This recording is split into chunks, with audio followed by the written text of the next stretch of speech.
नमस्कार, आदाब, स्वागत है आपका ISPC संगम में। मेरा नाम मिनहाज है और मैं 64th बीपीएससी में क्वालिफाइड हूँ। हमने अभी जो सीरीज़ शुरू किया है इसमें हम बीपीएससी के प्रीवियस ईयर जो क्वेश्चंस हैं उसमें मैथमेटिक्स और रीजनिंग का जो पोर्शन है उसका सॉल्यूशन हम लोग देख रहे हैं। ठीक है, अभी इसमें हम 70th बीपीएससी जो है उसके क्वेश्चन को हम लोग देखने वाले हैं। अच्छा, ये शुरू करने के पहले मैं आपको बताना चाहूँगा कि हमारे चैनल पे आपको ऑलरेडी बहुत सारे वीडियोस पड़े हुए हैं जिसमें आप देख लीजिएगा। बिहार स्पेशल के जो भी वन शॉट है ना, वो कंप्लीट वीडियो है। ठीक है, इसको अगर आप देख लेंगे तो आपको इसके बाहर पढ़ने की ज़रूरत नहीं है। तो मैंने ऑलरेडी वीडियो भी किया हुआ है, उसका जो पीडीएफ है उसका भी लिंक उसमें डाल रखा है। आप पीडीएफ डाउनलोड करिए, प्रिंट आउट करिए और वीडियोस को एक बार चला लीजिए। वीडियोस बहुत ज़्यादा नहीं है, पूरा अगर आप वन शॉट वीडियो भी देखेंगे तो वो मैक्सिमम 1 घंटे का होगा। ठीक है, लेकिन इसमें आपका कंप्लीट कवरेज हो जाएगा। बिहार स्पेसिफिक का इससे ज़्यादा आपको नहीं पढ़ना, ऑलरेडी बहुत क्रिस्प वीडियोस बने हुए हो। ठीक है, इसके अलावा अगर बहुत फैक्चुअल अगर आपको देखना है कुछ जियोग्राफी और उससे रिलेटेड, तो जो यूपी के लिए जो मैंने वीडियो बनाया है उसमें जियोग्राफी का जो पोर्शन है उसको आप कंप्लीट कर सकते हैं। इसके बाहर भैया नहीं आना है। ठीक है, इससे ज़्यादा बिहार में नहीं पूछते हैं सवाल, तो एकदम माथा हल्का रखिए, बहुत ज़्यादा नहीं भटकना है। जो लिमिटेड चीज़ें कीजिए, जो एग्ज़ाम में पूछा जाता है वही पूछिए। चलिए हम लोग वापस आ जाते हैं इस पर। देखिए, आपको ए से लेके जेड तक जो है ये आपको याद कर लीजिए तो ज़्यादा बेहतर है। ठीक है, क्योंकि आपको एक एक ना एक कोई सवाल इसमें मिल ही जाता है यार। जब पता है श्योर शॉर्ट चीज़ें आनी है तो याद कर लीजिए, ज़्यादा अच्छा है। अदरवाइज़ याद भी नहीं है तो वहाँ जाइए तो सबसे पहले इसको लिख के रख लीजिए। ठीक है, आपको इससे संबंधित एक सवाल हर साल दे ही दे रहे हैं ये लोग। अब देखिए इसमें कैसे अलग है, सारे शब्द को देखते जाइए। पहला क्या है, PSVX। अब संख्या देखिए क्या है, P 16, S क्या है 19, V क्या है 22, X क्या है 24। सब में कितना कितना डिफरेंस, 3 3 का। ठीक है, अगला देखिए ORUX। ठीक है, इसको लिखते जाइए 15, R का 18, U 21, X 24। इसमें भी सब 3 3 का डिफरेंस है। ठीक है, सेम सेम जा रहा है। अब ये देखिए JMPS, इसको लिखिए क्या है, J का 10, M 13, P 16, S 19। इसमें भी 3 3 का डिफरेंस है। ठीक है, अब अगला वाला देखिए, ये क्या है, CFIL। C का क्या है 3, F 6, I 9, L 12। ठीक है, अब देखिए, तो आपने टोटल देख लिया। यहाँ भी क्या है, 3 3 का डिफरेंस था, यहाँ भी क्या था 3 3 का डिफरेंस था, यहाँ भी क्या था 3 3 का डिफरेंस था, यहाँ 3 3 और यहाँ पे 2 का डिफरेंस। ठीक है, इसलिए इसका सही आंसर क्या आ जाएगा, PSVX, ये आ गया इसका सही आंसर। अगला देखते हैं। अब एनालिसिस है, समानता ढूंढनी है इसमें। मोटरसाइकिल का संबंध बैटरी से है, जिस प्रकार जीवन का संबंध किससे होगा। मोटरसाइकिल को चलाने के लिए क्या चाहिए होता है, मोटरसाइकिल को चलाने के लिए आपको क्या चाहिए। मोटरसाइकिल अगर चल रही है, मान लीजिए कि अगर ईवी है तो मोटरसाइकिल किससे चल रही है, बैटरी से चल रही है। ठीक है, वैसे ही जीवन, जीवन कैसे चलेगा पृथ्वी पे, उसके लिए ऊर्जा का स्रोत क्या होगा, सन है ना, सूरज है हमारी ऊर्जा का स्रोत। ठीक है, अगला देखिए। अब देखिए, डायरेक्शन सेंस कोई भी सवाल आएगा तो उसमें ये डायरेक्शन आप पहले बना लीजिएगा ताकि आपको इसमें कन्फ्यूजन ना हो। गौरव वॉक्स 20 मीटर टुवर्ड्स नॉर्थ, ये नॉर्थ की तरफ 20 मीटर बढ़ें। अगला फिर उसके बाद यहाँ से ये बाईं ओर मुड़ते हैं और 40 मीटर चलते हैं। यहाँ से ये बाईं ओर मुड़ते हैं और ये 40 मीटर चलते हैं, ये 20, ये 40। फिर आगे, फिर यहाँ से भी ये बाईं ओर मुड़ते हैं और कितना चलते हैं, 20 मीटर चलते हैं। ठीक है, फिर इसके बाद से, इसके बाद ये दाईं ओर मुड़ते हैं और कितना चलते हैं, 20 मीटर। फिर यहाँ से ये क्या हुआ, दाईं ओर मुड़े और कितना चले, 20 मीटर। तो जहाँ से स्टार्ट किया था वहाँ से कितनी दूरी हो गई इनकी, देख लीजिए। तो डायग्राम से आपको सीधे सीधे दिख रहा है, ये 40 + 20, 40 20 कितना हो जाएगा, 60 मीटर। 40 + 20 कितना आ गया, ये आपका 60 आ जाएगा। सही आंसर इसका क्या हो गया, डी हो गया, 60 मीटर। ठीक है, देखिए सवाल आपको आसान ही मिलेंगे, आपको अप्रोच देखना है। मेरा वीडियो आप इसलिए देखिए कि किस तरीके से जल्दी चीज़ों का अप्रोच हम कर पा रहे हैं। ठीक है, कॉन्सेप्ट आपको पता है, सब चीज़ आप जान रहे हैं, लेकिन आप देखिए कि आपको 120 मिनट में पूरा पेपर सॉल्व करना है। 150 क्वेश्चन है आपके पास। इसमें रीजनिंग और एप्टीट्यूड में आप इतना स्टेप थोड़ी लगाइएगा। आपको तो ऐसा होना चाहिए, देखिए पलक झपकते आंसर मिल जाना चाहिए। ठीक है, वो अप्रोच होना चाहिए आपका। आगे देखते हैं। देखिए अभी कैलेंडर का सवाल देखिए, इसमें क्या है, 1 फरवरी 96 को वेंसडे है तो 3 मार्च 1996 को क्या होगा। ठीक है, अब इसमें एक चीज़ आपको ये समझना है कि 1 फरवरी को अगर वेटनेसडे है, ठीक है, तो अगला वेटनेसडे या अगला बुधवार फिर कब होगा, 8 तारीख को होगा। 8 तारीख को, इसका मतलब इसका डिफरेंस कितना है, 7। इसका मतलब आप क्या समझ रहे हैं, आप कैलेंडर निकाल के देख लीजिए, कैलेंडर में इस चीज़ को मिला के एक बार देख लीजिए। आपको ये हमको बताना है कि आप कैसे जल्दी से जल्दी सोच पाइए। ठीक है, इसलिए हम आपको ये सारा तरीका बता रहे हैं। अब ये देखिए, इसका मतलब ये है कि 8 - 1 मतलब 7। मतलब जो भी अगला डेट होगा, मतलब इसमें हम +7 कर देंगे तो हमको एग्जैक्ट वही दिन अगली बार मिल जाएगा, ठीक है। तो हमको एग्जैक्टली देख लेना है कि इस वाले दिन को छोड़ के, ये देखिए ये पहला था और 8वें तक पहुँचे हैं, तो पहला छोड़ के तब हम 7 जोड़े, मतलब 1 में 7 जोड़े हैं तब 8 तक पहुँचे ना हम, ठीक है। 1 में 7 जोड़े हैं तब तो हम 8 तक पहुँचे हैं, मतलब ये 1+7 किए हैं तब तो हम 8 तक पहुँचे हैं। और ये वेडनेसडे था हमारा, तो ये भी वेडनेसडे है, ठीक है। इसलिए अब हम क्या करेंगे कि अब हम देखेंगे कि 1 फरवरी से लेकर 3 मार्च तक कितना दिन हो रहा है। 1996 है, 1996 ये क्या है आपका, लीप ईयर है, ठीक है। लीप ईयर है, इसका मतलब फरवरी इसमें कितना हो गया 29 दिन का, प्लस मार्च में कितने दिन की बात कर रहा है, 3 दिन की बात कर रहा है। 29 और 3 कितना हो गया, 32 हो गया। लेकिन यहाँ देखिए आप, यहाँ देखिए रिपीटेशन हमको अगर देखना है तो क्या कर रहे हैं, जो पहला दिन है उसको एक्सक्लूड करना पड़ेगा, उसको हटाना पड़ेगा ना।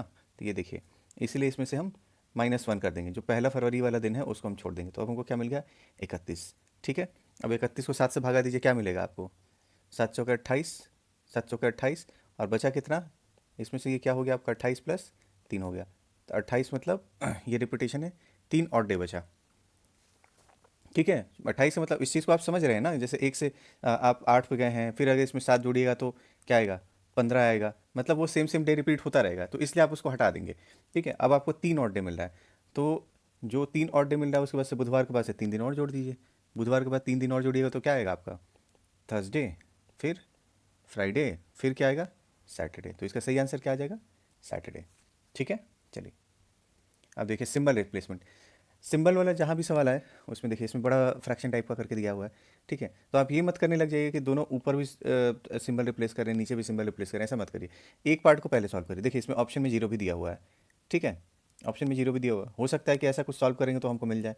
तो एक एक पार्ट करके सॉल्व करिए। अब चलिए पहला पार्ट सॉल्व करते हैं हम लोग। इसमें हमको कहा क्या है, डिवीजन का मतलब क्या है, प्लस है, और क्या है, माइनस का मतलब क्या है, डिवीजन है, गुना का मतलब क्या है, माइनस है, और प्लस का मतलब क्या है, यहाँ पे गुना है, ठीक है। देखिए अब चलिए इस सवाल को हम सॉल्व करते हैं। यह क्या आएगा हमारा, 36, गुना का मतलब क्या है, -4, ठीक है। माइनस का मतलब क्या है, डिवीजन, डिवीजन लगाए हम यहाँ पे, फिर 8, और फिर क्या है, इंटू, गुना का मतलब क्या है, -4, ठीक है। अब इसको हम सॉल्व करेंगे। सॉल्व करने का तरीका हमारे पास क्या है, बदमाश, ठीक है। तो सबसे पहले ब्रैकेट वाला हम सॉल्व करेंगे। ब्रैकेट वाला सॉल्व किए, 36 में से 4 हटाए, हमको क्या मिल गया, 32, डिवाइडेड 8 -4। अब क्या आ जाएगा इसमें, डिवीजन, डिवीजन करिए, क्या आएगा, 32 को भाग दीजिए 4 से, 8 से, क्या मिल गया, 4, 4, फिर उसके बाद से क्या है, 4 - 4, 4 - 4 क्या आ जाएगा, 0 आ जाएगा। ऊपर वाला पोर्शन 0 हो गया। अब अगर ऊपर की संख्या न्यूमरेटर अगर 0 हो गई तो उसको किसी भी डिनोमिनेटर से आप भाग दीजिएगा, तो उसका आउटपुट क्या आएगा, आपको कभी भी 0 मिलना है। आंसर क्या आ जाएगा, 0, ठीक है। आगे देखते हैं। अब फिगर बेस्ड क्वेश्चन है। फिगर बेस्ड क्वेश्चन में अगर डायग्राम में गिनने जाइएगा आप, हमेशा गलती होगा, ठीक है। वो मतलब ऐसा नहीं है, लेकिन होता ही है कि एग्जाम में इतना प्रेशर रहता है, अगर आप गिनने जाइएगा एक ट्रायंगल छोटा बड़ा छोटा छोटा छोटा, तो इसका सबसे अच्छा तरीका है, सबसे आसान तरीका है कि आप एक ट्रायंगल डिजिग्नेट कर दीजिए, छोटा वाला से बड़े वाले की तरफ बढ़िए। जैसे देखिए ये वाला ट्रायंगल है ना, इसको मैंने अलग अलग तोड़ दिया है। आप चाहिए तो इसमें से एक एक, जैसे देखिए ये सबसे छोटा वाला पहले गिनेंगे, 1 2 3 4, ठीक है। सबसे छोटा वाला 1 2 3 4 ट्रायंगल ये हो गया। अब उसके बाद से देखिए ये वाला जो पोर्शन है, ये वाला जिसको हम अलग निकाल दिए, तो ये वाले तो पहले 4 हो ही गए, प्लस ये देखिए 1 2 3 4, ऐसे 4 ट्रायंगल हो गए। फिर उसके बाद से एकदम बड़े वाले जो ये वाले आ रहे हैं, ये डायगोनल के साइड वाले जो आ रहे हैं, ये डायगोनल के साइड वाले देखिए, ये भी कितने हैं, 1 2 3 4, 4+4+4, मतलब टोटल कितने हो गए, 12 हो गए। अब आपको एग्ज़ाम में ना इस हिसाब से अपने आप को तैयार रखना पड़ेगा कि आप ये अप्रोच लेके चलिए, मतलब आपको कन्फ्यूजन तो होगा ही, ठीक है। इसलिए एक कोई अप्रोच रखिए जिससे आप समझिए कि मतलब ग्रेडेड अप्रोच हो गया ना आपका, छोटे वाले से बड़े की तरफ बढ़ रहे हैं, छोटे से बड़े की तरफ। अब जब छोटे वाले में जब ये वाला देखें छोटा, तो ये छोटा वाला कोई नहीं छूटना चाहिए। ऐसा वाला जब पूरा गिन लिए तो इससे थोड़ा बड़ा वाला जो है उसको गिनेंगे, वो कहीं नहीं छूटना चाहिए। ऐसे ऐसे करके बढ़िए तो आपका गलती नहीं होगा, ठीक है। अगला देखते हैं। अब आ जाइए कोडिंग डिकोडिंग। ये क्या है हमारा, कंप्यूटर, इसको क्या लिखा है, RFUQNPC,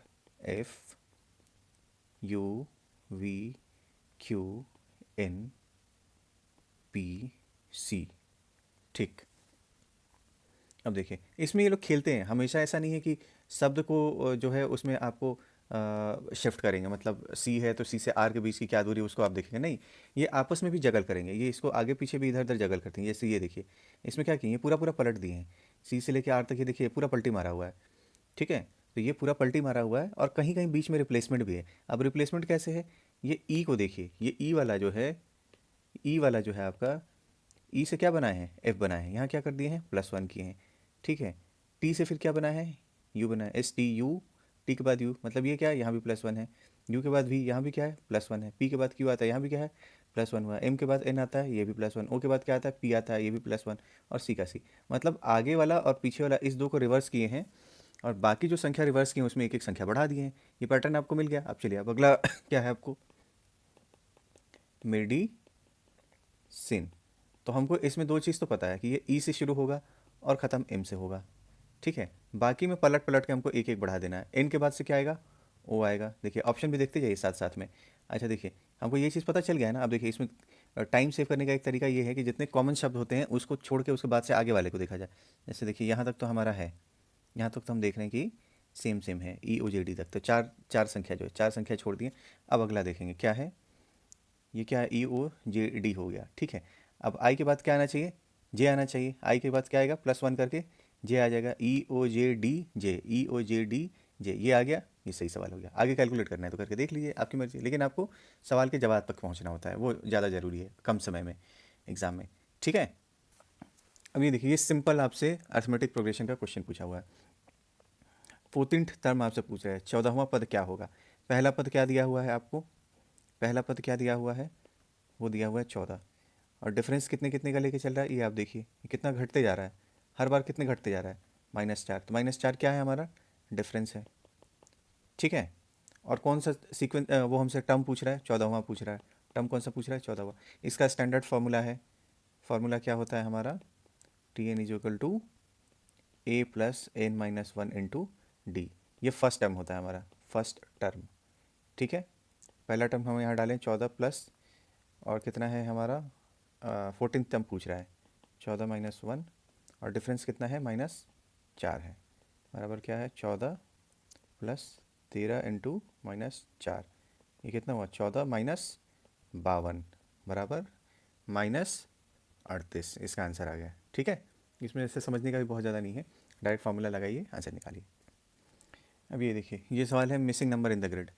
मिसिंग नंबर ग्रिड में निकालने के लिए आपको रैंडम पैटर्न ढूंढना पड़ेगा। रैंडम पैटर्न कहीं पे भी कुछ ढूंढना पड़ेगा, कुछ ना कुछ तो मिलेगा आपको। आप इसको गौर से देखिए तो आपको कुछ ना कुछ तो मिलेगा, ठीक है। एक साइड के जो आर्म्स होते हैं उसको जोड़िए, घटाइए, देखिए कैसे बन रहा है, ठीक है। इसमें जनरली यही तरीका होता है कि पहले बीच वाले को मत छेड़िए, पहले साइड वाले के साथ खेल के देखिए, कुछ अगर बन रहा होगा तो ठीक है, नहीं बन रहा होगा तो कोई बात नहीं है, ठीक है। चलिए देखते हैं। अब इसमें जो पैटर्न हमको दिख रहा है वो क्या दिख रहा है, 16 + 15 बराबर 21 + 10, पहले वाले के लिए है ना भाई। दोनों का सम कितना है, 31 है।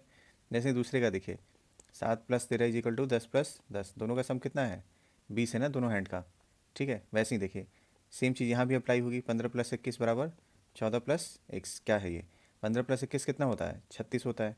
तो 14 में और क्या जोड़ देंगे तो 36 हो जाएगा। इसका क्या आंसर हो जाएगा, 22। सही आंसर क्या है इसका, 22। इसमें बीच वाले से कोई फ़र्क नहीं पड़ रहा है। तो अब अगला देखते हैं। अगला सवाल रीजनिंग से संबंधित नहीं है, लेकिन ओम्स लॉ है। ओम्स लॉ पे सवाल पूछ दिया जाता है, सिंपल था, इसके वजह से मैंने इंक्लूड कर लिया इसमें। ओम्स लॉ क्या होता है, V = IR। ये क्या है, पोटेंशियल डिफरेंस, I क्या है, करंट है, और R क्या है, रेसिस्टेंस है, ठीक है। इसमें कितनी बार सवाल आपको पूछ देंगे, तो सिंपल कैलकुलेशन रहता है, इसका आपको ध्यान होना चाहिए, आपके लिए ही फ़ायदेमंद है, ठीक है। तो ज़्यादा लंबा ये नहीं था, छोटा ही था, और इस तरीके से हमारा ये आज का डिस्कशन ख़त्म होता है। आपसे एक बार फिर से हम रिक्वेस्ट करेंगे कि आप हमारे प्लेलिस्ट सेक्शन में जाइए। बिहार स्पेशल का जो भी हमारा वीडियो है, बिहार स्पेशल जो भी वीडियोस हैं, ये वीडियोस कंप्लीट हैं, अपने आप में कंप्लीट है, इसके बाहर सवाल नहीं आता है भाई। आप देख लीजिए ना, जियोग्राफी है आपका, जियोग्राफी है, और क्या है आपका, एंशेंट मेडाइवल है, और क्या है, मॉडर्न है। एक एक घंटे के आसपास का है, आप उठा के देख लीजिए, PDF प्रिंट आउट कर लीजिए, आप देखिए इससे बाहर सवाल क्या होता है, बताइए, कमेंट में लिख के बताइए कि इससे बाहर सवाल क्या हो। 90% केसेस में आपको इसके आसपास ही सवाल मिलेगा, तो बहुत ज़्यादा आप इधर उधर मत भटकिए। ये एकदम वन स्टॉप सोल्यूशन है। इन सारे वीडियोस को तो आप पक्का पक्का देख ही जाइए। इसके बाद से अगर आपको मन करता है कि कुछ जियोग्राफी के फैक्ट्स देख लेते हैं, जो फैक्चुअल कुछ सवाल पूछ देते हैं, तो बिहार में कम पूछते हैं, हालांकि आजकल ट्रेंड शुरू हुआ है, यूपी में ज़्यादा पूछते हैं, तो हमारे यूपी स्पेसिफिक भी कुछ वीडियोज़ है, ठीक है। इसमें से जियोग्राफी का पोर्शन अगर आपको करना है तो आप देख लीजिए, फैक्चुअल जो चीज़ें वो पूछते हैं, उधर यूपी में ज़्यादा पूछते हैं, बिहार में कम पूछते हैं, अभी शुरू हुआ है, तो एक बार इसको भी देख सकते हैं, ठीक है। बाकी ज़्यादा कुछ है नहीं, बिहार का पेपर आसान ही रहता है, तो अपना मस्ती से पढ़ाई करते रहिए, थोड़ा टाइम बचा हुआ है, हमारे वीडियोस देख लीजिए, लास्ट टाइम पे ही वन शॉट टाइप का हम लोग देते हैं। ठीक है, और आपसे अनुरोध रहेगा कि हमें मोटिवेट करने के लिए कृपया करके लाइक, शेयर, कमेंट, सब्सक्राइब ये सब करते रहें, ताकि हमारा ये मोटिवेशन बना रहे, है ना। इतने बिजी शेड्यूल में से टाइम निकाल के वीडियोस बनाते हैं आप लोगों के लिए, तो हमें भी तो मोटिवेशन मिलना चाहिए ना, कि हाँ चलो ठीक है, हमारे मेहनत से किसी को फ़ायदा हो रहा है, लोग देख रहे हैं। तो आपको बहुत बहुत शुभकामनाएं, आपका एग्ज़ाम अच्छा हो, आपका दिन शुभ हो। जय हिंद, जय भारत।